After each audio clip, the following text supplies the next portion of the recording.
Yayen Batu Sangkar dihebohkan dengan ahli statusnya menjadi UIN Mahmud Yunus Batu Sangkar. Pertanyaannya, apakah layak Yayen Batu Sangkar menjadi UIN Mahmud Yunus Batu Sangkar? Sedangkan masjid yang seharusnya menjadi simbol dari terbangunnya sebuah perguruan tinggi Islam justru tidak ada bangunannya di Yayen Batu Sangkar. Layaknya UIN Imam Bonjol, berdiri megah di depan kampusnya sebuah masjid. Kemudian UIN FAS Bengkulu yang baru saja dilantik oleh Presiden Joko Widodo dalam setahun ini menjadi ada masjid yang ada di tengah-tengah bangunan di UIN FAS Bengkulu tersebut. Kampus umum seperti ITB menjadikan masjidnya menjadi salah satu landmark di kota Bandung dengan nama Masjid Salman. Kemudian Universitas Diponegoro menjadikan masjidnya, masjid kampusnya sebagai salah satu pusat pendidikan Islam di kota Semarang. Bersama saya Salman Al-Farisi, inilah COD, Colleagues of Difference.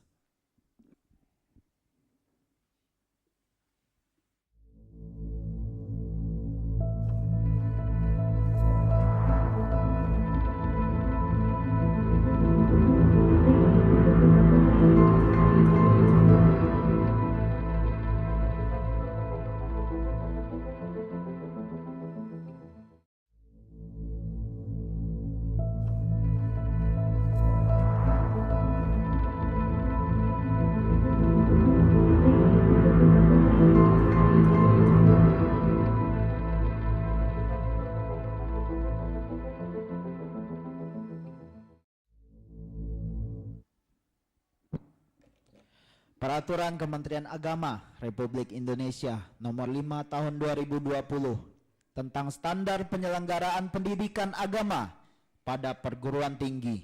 Pasal nomor 14, nomor 2 tentang sarana dan prasarana.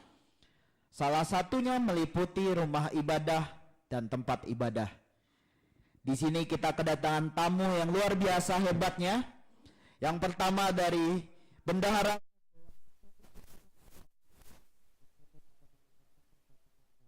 Kabariin Mas Hari, bagaimana kabarnya? Alhamdulillah luar biasa. Kemudian tamu kita yang kedua, Demisioner Dewan Eksekutif Mahasiswa Fakultas Usuluddin Adab dan Dakwah, Saudara Gilang. Bagaimana kabarnya Saudara Gilang? Alhamdulillah luar biasa. Di sebelah kiri saya tak kalah luar biasanya, Koordinator Komisi C Senat Mahasiswa Institut Agama Islam Negeri Batu Sangkar, Mas Fatur Rahman. Bagaimana kabarnya Mas Fatur? Luar biasa. Yang terakhir, yang masih hangat, baru saja melaksanakan agenda yang sangat luar biasa, Ketua Umum Dewan Eksekutif Mahasiswa Fakultas Usuluddin.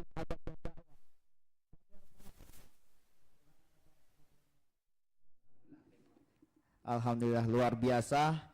Inilah 4 orang tamu yang akan membawa kita mencari kebenaran bagaimana sebenarnya masjid di Yayen Batu Sangkar. Bagaimana untuk Saudara Gilang? Kita dulu pernah melaksanakan sebuah aksi mahasiswa Yayen Batu Sangkar pada tahun 2019 kalau tidak salah ya Bang ya. Nah, jadi bagaimana kronologinya bisa melaksanakan aksi tersebut dan apa saja tuntutan dari mahasiswa-mahasiswa saat itu?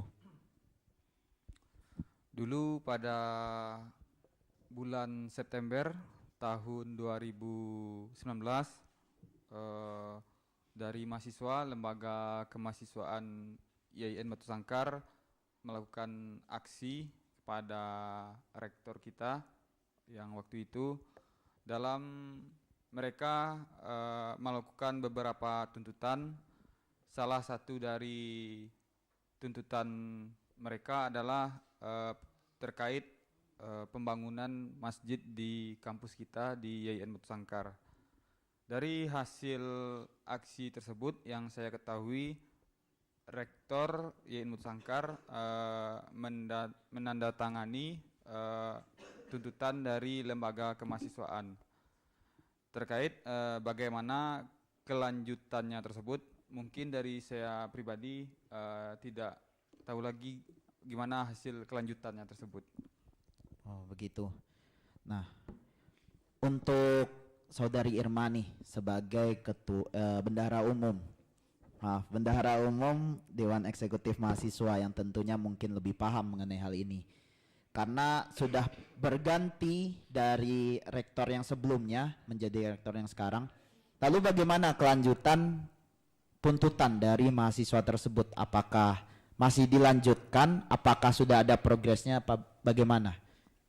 Baik, seru banget ya Bang Salman ya, karena pembahasannya mengenai pembangunan masjid. Bagaimana mungkin sebuah perguruan tinggi yang berbasis Islami tidak ada masjid? Itu kan tidak mungkin sekali gitu.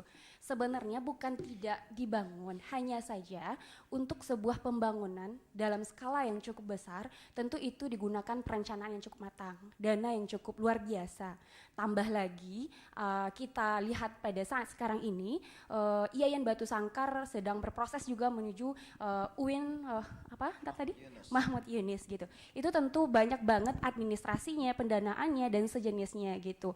Nah terakhir di tahun kemarin ya kalau saya nggak salah, alhamdulillahnya pihak pimpinan kampus sudah meresponsif dengan baik tuntutan yang dilakukan oleh kelembagaan mahasiswa pada tahun 2019. Kenapa lama banget kan gitu ya Pak Salman? Ya betul lama, seperti yang saya sampaikan, karena untuk membangun sebuah bangunan katakanlah masjid itu tentu menggunakan perencanaan dana yang cukup luar biasa. Tapi alhamdulillahnya pembangunan ini sudah dilakukan progresnya, karena tahun kemarin saya melihat sebuah foto yang di-share di salah satu media sosial yang mana di hashtag di bawahnya itu dikatakan insya Allah di tahun depan akan dibangun masjid YIN Batu Sangkar, karena waktu itu belum UIN gitu Pak Salman. Oke, jadi sudah ada progres sedikit ya berarti Saudari Irma ya. Nah, untuk Mas Fatur nih sebagai penampung aspirasi mahasiswa YIN Batu Sangkar, apakah menurut Mas Fatur ini tidak terlalu lelet dalam pelaksanaannya? Karena dari 2019 tuntutan mahasiswa sampai sekarang ini belum bisa dibilang progresnya belum terlihat oleh mahasiswa umum gitu. Ya baik, terima kasih Bang Salman. Kalau dari saya ya sebagai perwakilan dari Senat Mahasiswa, di mana salah satu tupoksi kami dari Senat Mahasiswa adalah sebagai penampung dan penyampai aspirasi dari mahasiswa. Nah, untuk aspirasi dari mahasiswa memang sudah dari dulu sudah disampaikan terkait dengan pembangunan masjid ini. Nah, kami dari Senat Mahasiswa pun sudah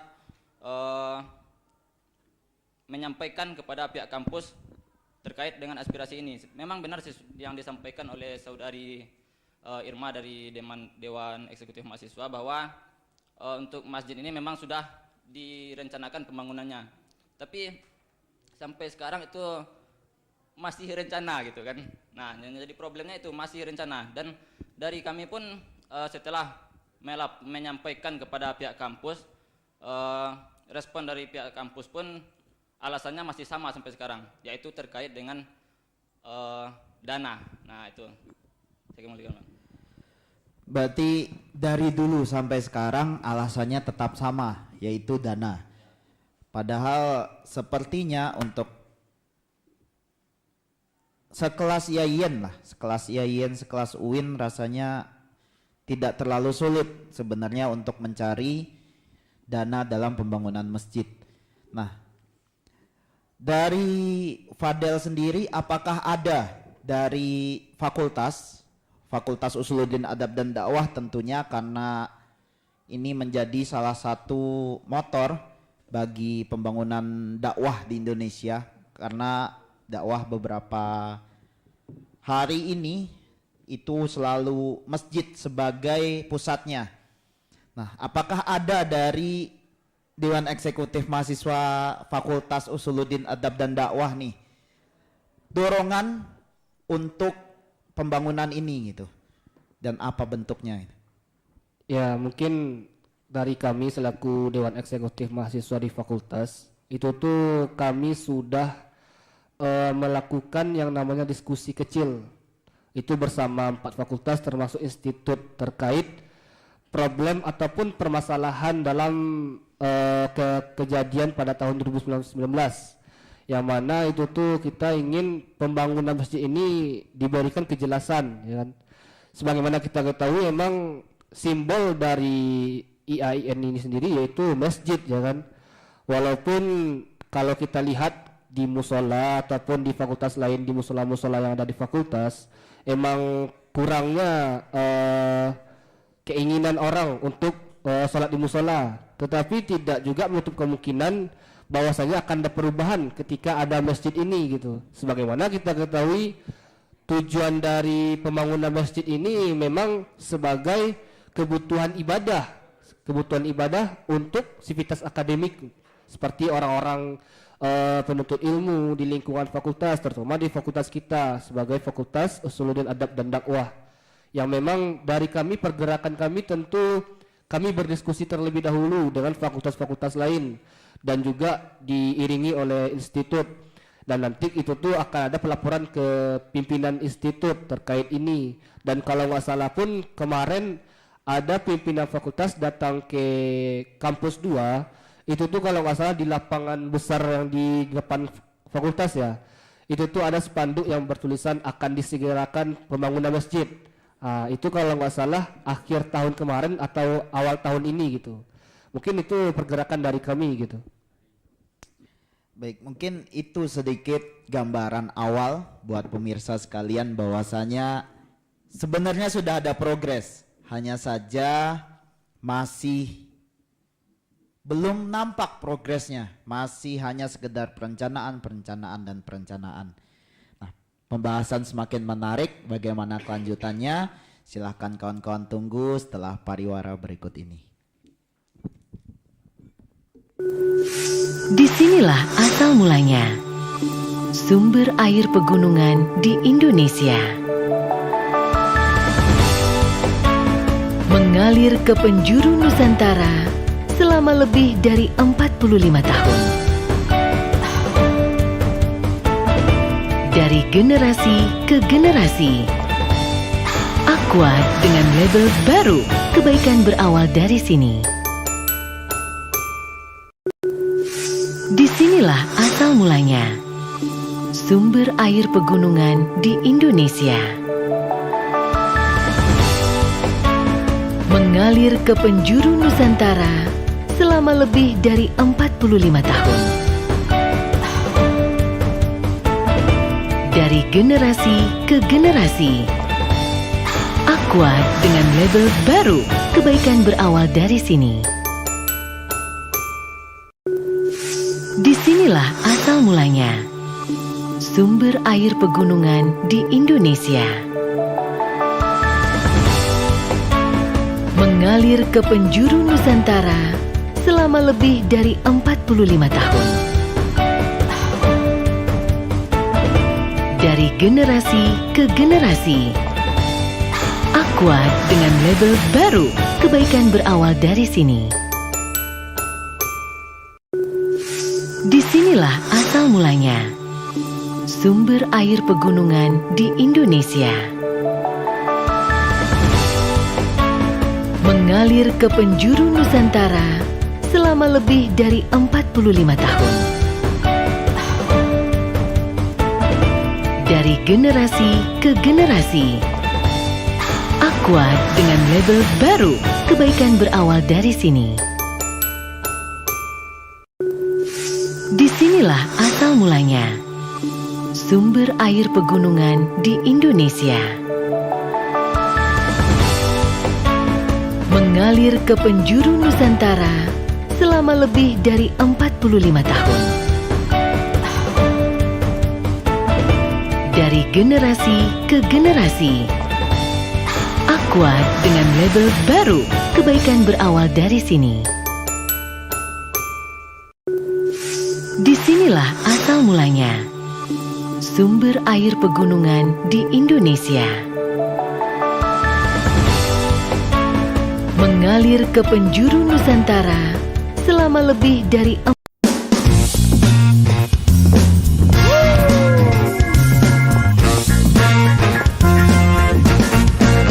Katanya semua cowok sama aja. Enak aja, kita beda.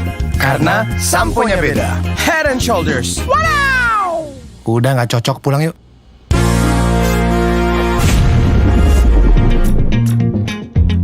Panas-panas begini, kita tetap bebas ketombe. Ya ilah bro, ini ada pintu. Adegannya nggak gitu, bro. Alah sama aja, sama-sama lewat. Bro ampun bro. Disinilah asal mulanya. Sumber air pegunungan di Indonesia. Mengalir ke penjuru Nusantara selama lebih dari 45 tahun. Dari generasi ke generasi. Aqua dengan label baru, kebaikan berawal dari sini. Disinilah asal mulanya. Sumber air pegunungan di Indonesia. Mengalir ke penjuru Nusantara selama lebih dari 45 tahun. Dari generasi ke generasi. Aqua dengan label baru, kebaikan berawal dari sini. Disinilah asal mulanya. Sumber air pegunungan di Indonesia. Mengalir ke penjuru Nusantara selama lebih dari 45 tahun. Dari generasi ke generasi. Aqua dengan label baru, kebaikan berawal.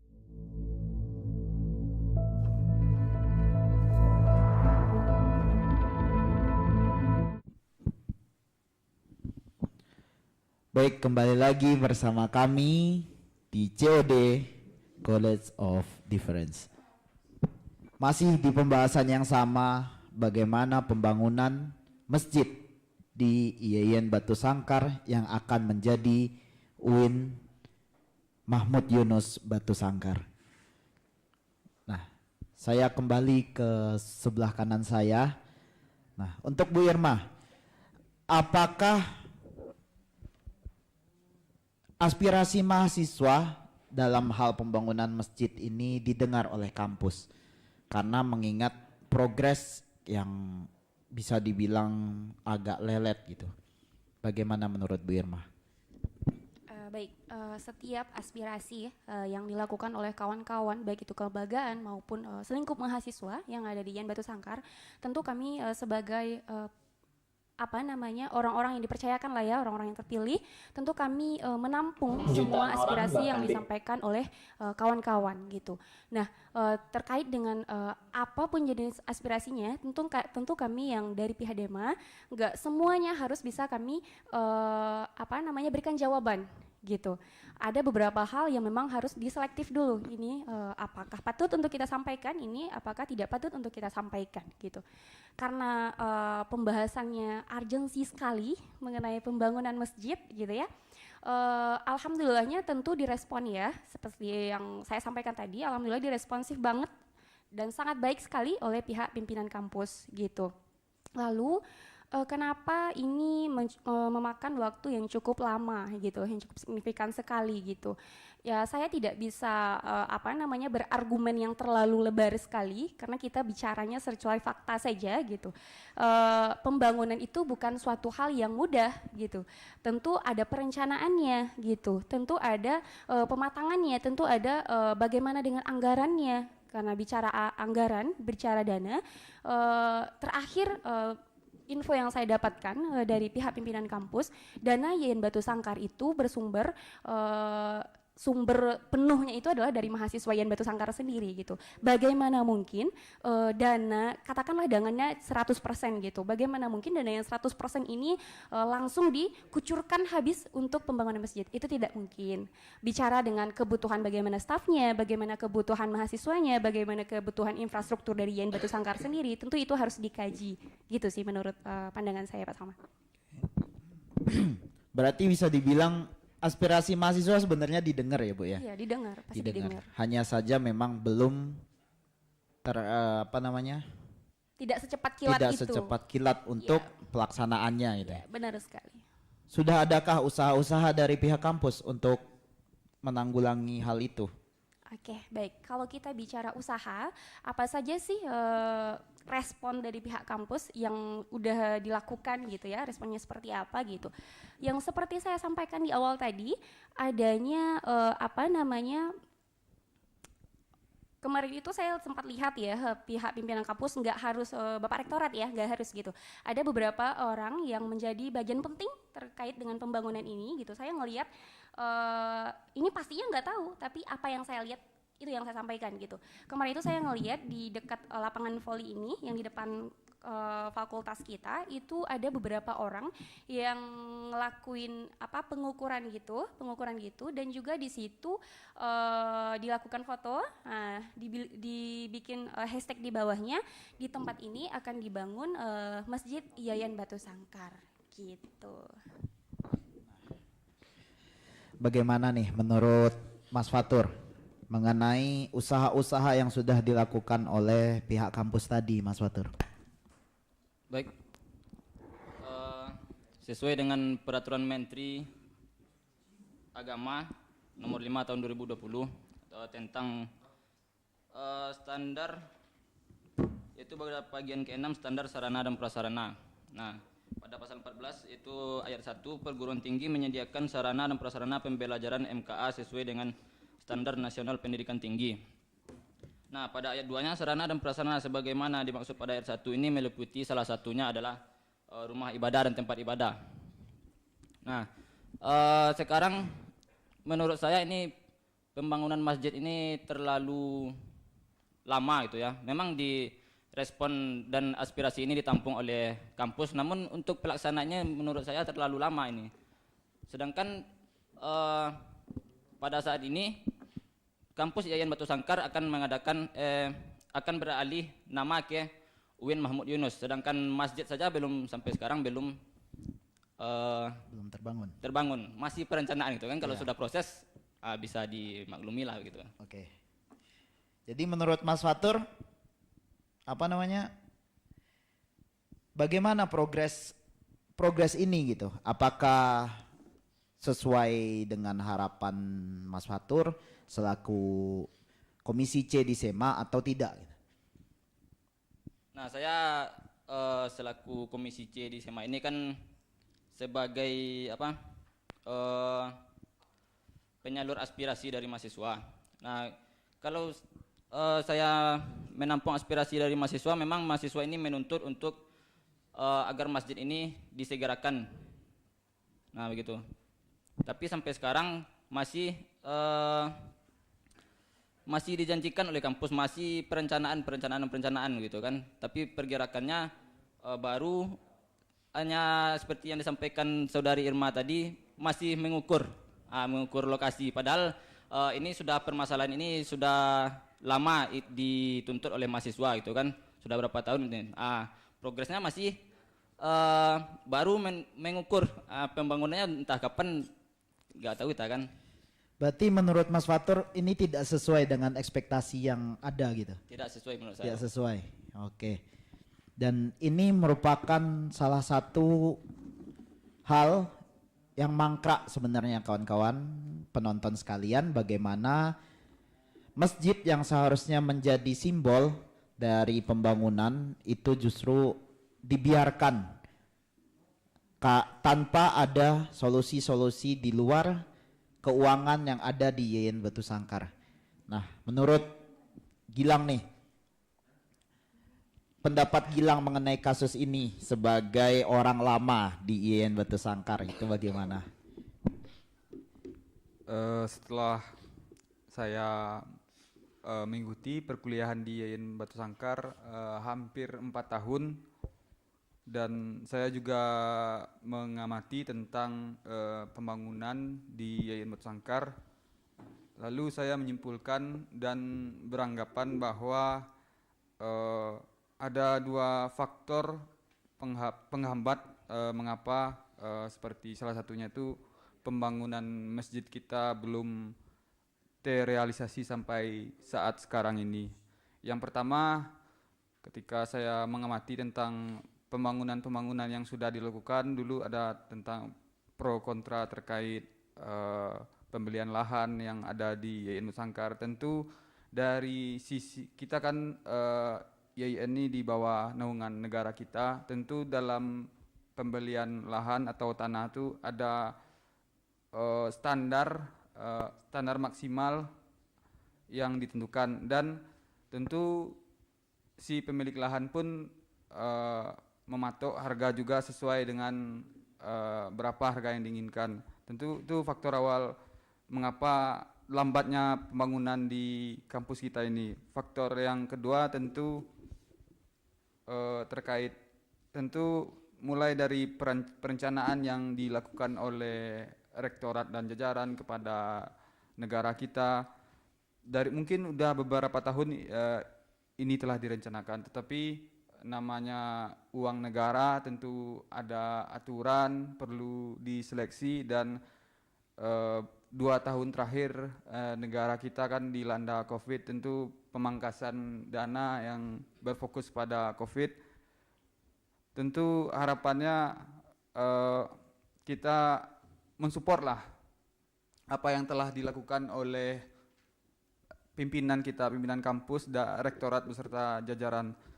Alhamdulillah progresnya telah sampai yang disampaikan oleh saudari Irma tadi. Tentu kita harus mendukung apa upaya-upaya yang telah dilakukan oleh pimpinan kita. Jadi lebih ke kendala regulasi ya Gilang ya, berarti masalah di pembangunan masjid ini kalau menurut Gilang. Nah, bagaimana menurut Fadel mengenai kasus pembangunan masjid ini yang masih belum kunjung terlaksana? Ya baik, dari argumen dari saudara-saudari di pihak sana terkait kendala-kendala ataupun faktor penghambat, ya saya rasa itu bukan hal yang kita bisa kondisikan ya. Memang itu hal yang patut kita pahami lagi. Tetapi kebutuhan ataupun kalau dari kami tentu dari pembangunan masjid ini, kami itu sudah mungkin kalau dikatakan tahun ke tahun tuh pasti ada pertanyaan dari selingkup mahasiswa ataupun selingkup lembaga kemahasiswaan kepada pimpinan institut terkait salah satunya pembangunan masjid. Namun kan yang kurang efektifnya itu responsif dari institut itu kadang-kadang ada, kadang-kadang tidak gitu. Namun kan kemarin sudah kita lihat juga ada implementasi dari pimpinan, entah pimpinan siapa saya juga tidak tahu gitu. Cuman ada pengukuran yang dikatakan tadi kan cukup menarik gitu. Tetapi kita lihat lagi dari segi kebutuhan. Kalau kita lihat mungkin kebutuhan pembangunan masjid ini sangat-sangat dibutuhkan. Kenapa saya berbicara seperti itu gitu? Karena memang kebutuhan masjid ini bukan sebagai tempat ibadah saja, tetapi bisa kita gunakan sebagai tempat berdiskusi ataupun menggali keilmuan lain. Itu kalau kita lihat dari kampus-kampus lain, sementara kita ini kampus PTKIN gitu. Masa kita kampus PTKIN pembangunan masjid saja kita masih terkendala gitu. Walaupun terkendala ataupun terhambat, kami tentu butuh kejelasan yang memang matang gitu. Kenapa penghambat ataupun faktor-faktor dari keterlambatan pembangunan masjid ini tidak terlaksana, itu tentu kami butuh kejelasan lah gitu. Makanya memang kalau kita lihat dari kebutuhan pembangunan masjid, tentu banyak sekali yang akan kita laksanakan. Mungkin kita juga bisa mengayomi kawan-kawan selingkup mahasiswa untuk bergerak ke masjid sholat ibadah. Kan tidak menutup kemungkinan gitu. Yang namanya musola dan masjid sama-sama tempat ibadah, namun kategori tempat ataupun kapasitasnya berbeda, ya kan. Mungkin ada ketertarikan dari mahasiswa kalau udah ada masjid, kita bisa beristirahat ataupun sambil berdiskusi kecil ataupun sebagai tempat-tempat menggali keilmuan. Mungkin itu dari saya gitu terkait penghambat pembangunan masjid ini gitu. Ada poin menarik yang saya dapatkan dari kalimat Fadel mengenai pembangunan masjid ini, yaitu menjadi salah satu sumber atau tempat menggali keilmuan keagamaan yang lebih. Nah, kita melihat dari segi mahasiswa gitu, saat ini sangat kurang dari segi kualitas keagamaannya, bisa dibilang seperti itu. Nah, apakah pembangunan masjid ini berpengaruh menurut Fadel ke hal-hal termasuk kualitas mahasiswa tadi? Ya, mungkin dari saya katakan tadi itu sudah jelas gitu. Yang mana ketika pembangunan masjid ini kita letakkan sebagai peranan strategis untuk pembentukan karakter mahasiswa, itu bisa saja gitu. Salah satunya ketika pembangunan masjid ini ataupun masjid sudah didirikan, mahasiswa yang mungkin kualitasnya sangat minim terkait pengetahuan keagamaan, itu kita bisa bentuk dengan salah satunya pembangunan masjid. Karena pembangunan masjid ini menurut saya salah satu wadah untuk pembentukan karakter dari seorang mahasiswa ataupun sivitas akademika lah gitu. Makanya saya katakan mungkin hal yang tidak mungkin bisa menjadi mungkin gitu kalau pembangunan masjid ini dilaksanakan gitu.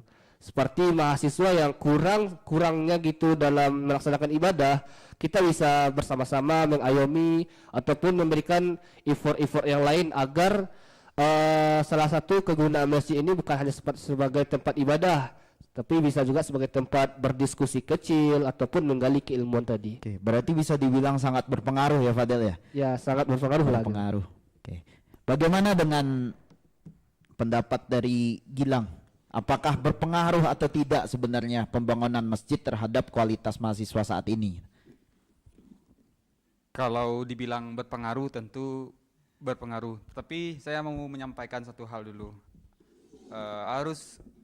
Saya menyampaikan bahwa saya yakin bahwa pimpinan kita, rektor beserta jajaran sangat menginginkan dibangunnya masjid di kampus kita. Tetapi karena faktor-faktor tadi mungkin pembangunannya belum terrealisasi sampai saat ini. Terkait tentu kita kan di masing-masing fakultas juga punya musola yang memadai untuk beribadah kita semua di kampus kita. Dan saya lihat pun dengan hadirnya musola minimal di fakultas kita tentu apa nih itu kayak dari Dema Fuad sendiri yang saya lihat kan telah melaksanakan program kerja Kultum Zuhur. Kan kita kan bisa memanfaatkan musola kita tadi.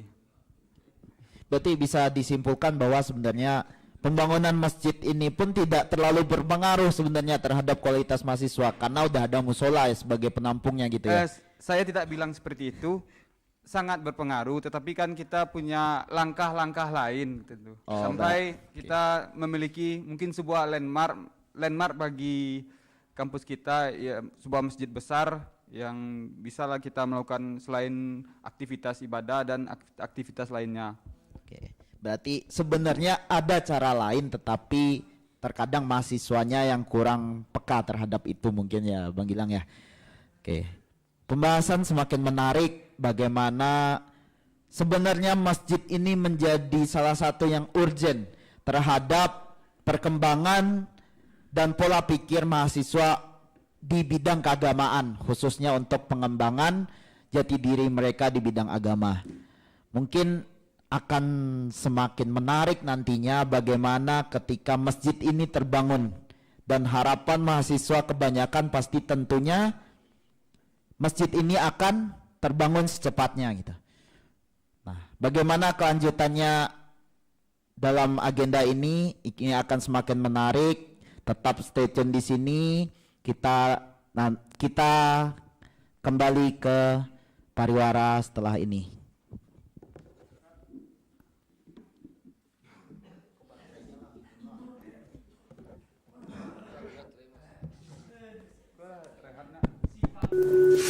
Disinilah asal mulanya sumber air pegunungan di Indonesia.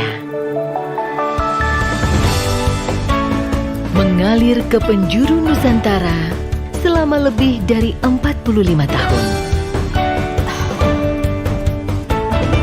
Dari generasi ke generasi, Aqua dengan label baru, kebaikan berawal dari sini. Disinilah asal mulanya sumber air pegunungan di Indonesia.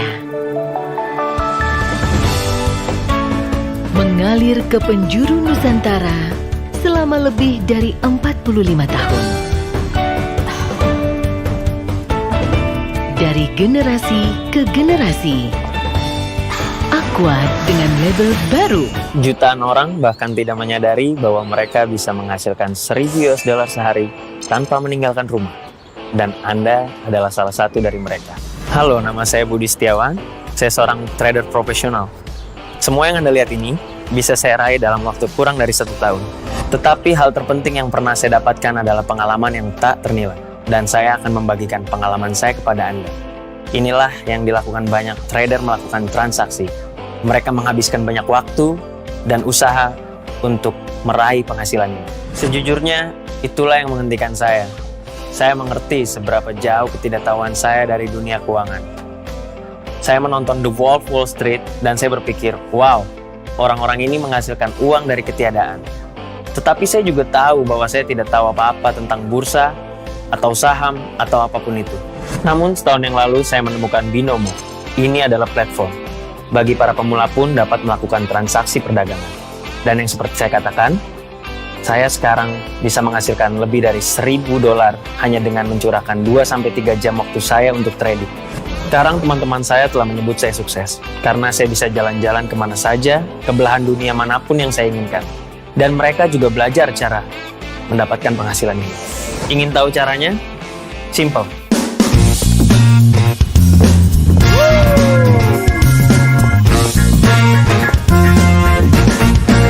Katanya semua cowok sama aja. Enak aja. Kita beda. Karena samponya beda. Head and Shoulders. Udah nggak cocok, pulang yuk.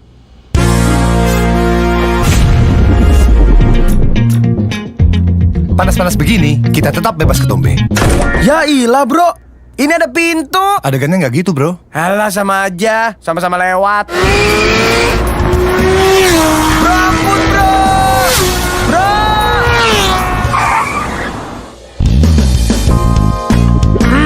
Gak bisa. Ini gue bantuin. Pakai helm siren jadi ketombean. Kalau kita sih tetap bebas ketombe. Ya iyalah, cowok beda gitu loh. Gimana guys? Aku udah mirip sama Jo Salim belum? Mantap. Bro, Jo Taslim, bro. Oh iya. Salim nih, Salim. Nah.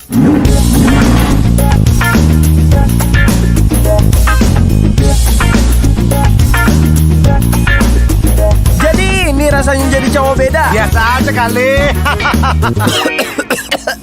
Takut asap dan polusi? Kita sih enggak. Rambut kita tetap bebas ketombe. Tapi kalau bisa tetap cool gitu. Kan gue jadi brand ambassador udah lama, bro. Nggak kayak lo, anak baru. Jangan jadi cowok sama aja. Move on ke Head and Shoulders. 100% pede, efektif kalahkan ketombe basah dan gatal. Cowok beda karena shampoo-nya beda. Beda kan gue. Move on ke Head and Shoulders. Move on to Head and Shoulders. Kok langsung bisa? Ya iyalah. Ini kenapa pakai super segala nih? Waduh. Kan masih gue BA-nya. Tapi gue tetap milih Fadil sih. Iya sih, dia lucu ya. Iya. Woi, gue masih di sini ngomong apa kalian, ha?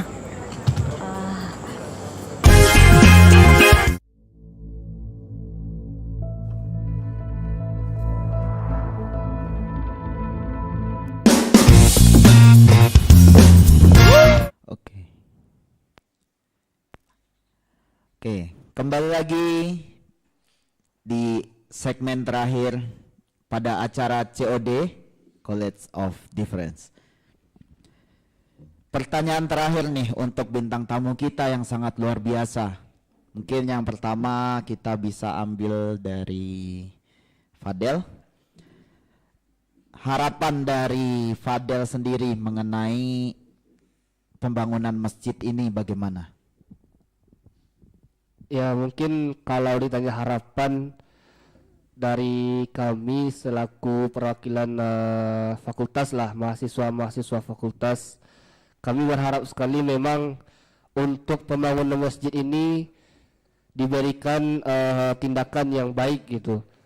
Minimalnya itu ada pergerakan seperti bahwasanya posisi pembangunan masjid itu udah jelas di mana gitu. Yang masih jelas itu kan masih ada pengukuran yang udah diukur di kampus 2. Namun untuk harapan dari kami tentu kalau bisa setelah ataupun ketika proses perubahan status menjadi UIN Mahmud Yunus ini, kami berharap memang disegerakan juga pembangunan masjid, yang mana pembangunan masjid ini mungkin sangat-sangat dibutuhkan lah untuk mahasiswa-mahasiswa IAIN Batu Sangkar gitu. Karena mungkin kalau ditanya itu kan, kalau dibangun masjid akankah bergerak untuk sholat ataupun beribadah ke masjid, tentu ada pergerakan gitu. Mungkin kalau ditanya gitu kan, tapi mungkin ya harapan kami terakhir berikan kejelasan ataupun tindakan yang baik terkait pembangunan masjid ini.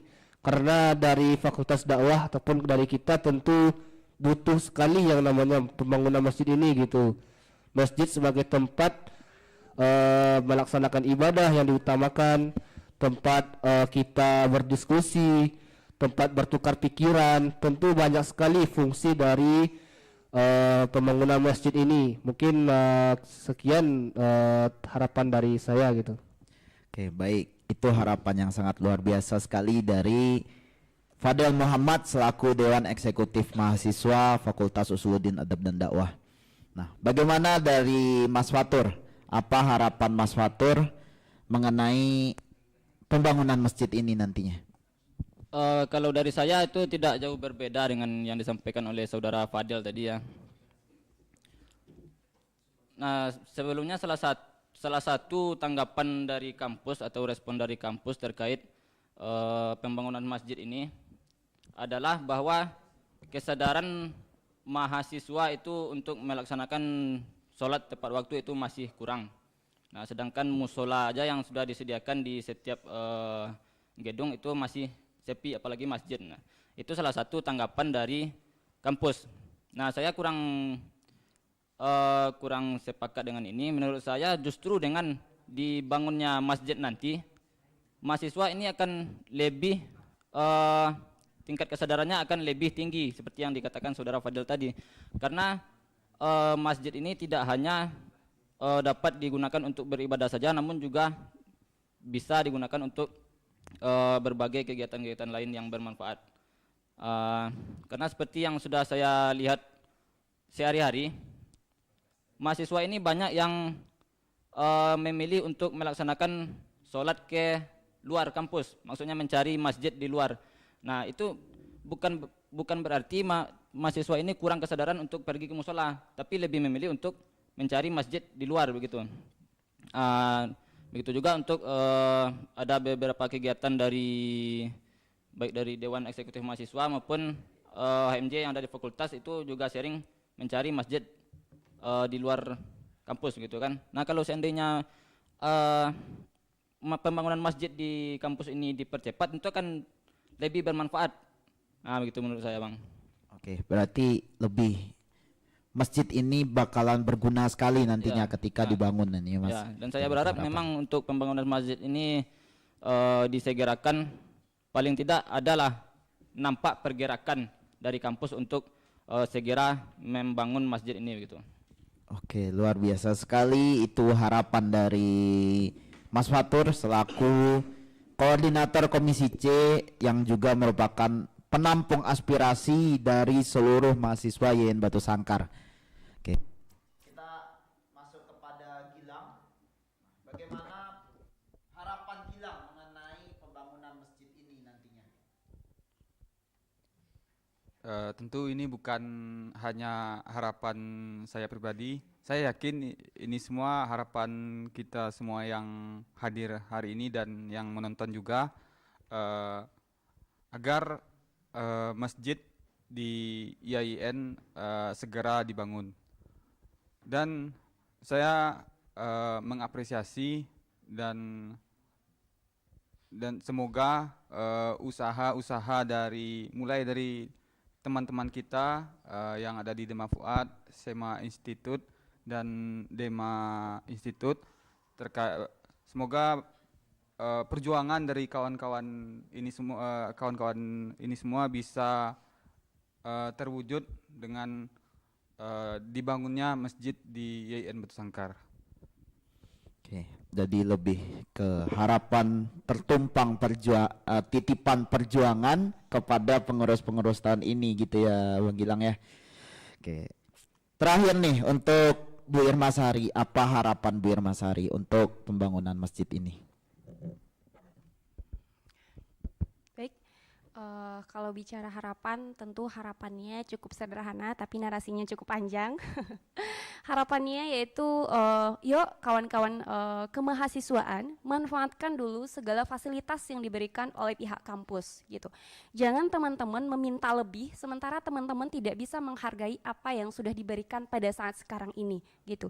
Jangan memiliki ekspektasi dan perbandingan yang terlalu tinggi antara kampus kita dengan kampus lain, karena tentu regulasinya berbeda, dananya berbeda, dan aturan sejenisnya itu akan berbeda. Seperti itu. Tetap gali apa yang menjadi peluangnya teman-teman, dengan catatan jangan menuntut terlalu berlebihan gitu.